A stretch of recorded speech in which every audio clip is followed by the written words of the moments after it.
Yeah, this has to check your blood pressure. Yes, sir. He take nui te hauora mō ngā whānau Māori i te takiwā o Waitaki. Has your blood pressure been troubling you in the past?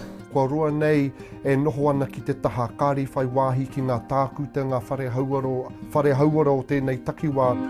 Nō te tau nei tūwherai ngā kua hao te whare koiora, he rātonga hauora hou ki Oamaru e arataki ana e te hinonga o te runanga o Moeraki a te Oamaru. He kaupapa nui tēnei e pau ai te rangatiratanga, te tuakiri o te runanga o Moeraki, o ngā hapū o Moeraki, ka mutu o ngā whānau o Moeraki ki roto i tēnei takiwā.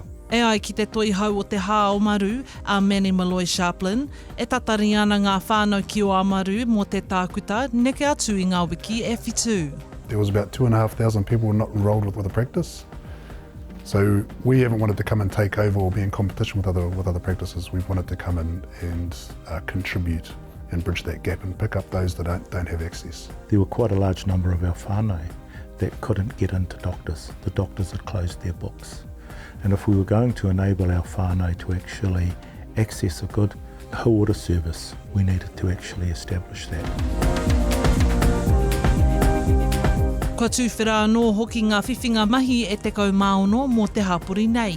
Everyone in the senior leadership is ngai tau with whakapapatu Moeraki. I mean, within the kaimahi we have 99% of our kaimahi is Māori. Nā kua rongo ngā whānau i te karanga.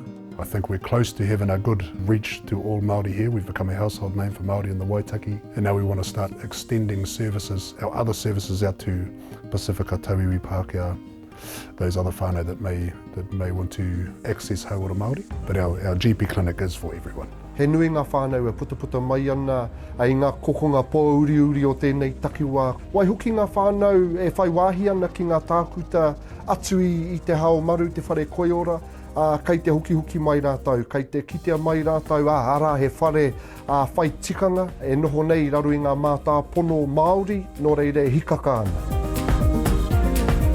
Nō naia nei ke te rapu rātou i tētahi whare hou kia rato i ngā hiahia o ngā whānau. Hora Kairangi Nicholas, Tahu News.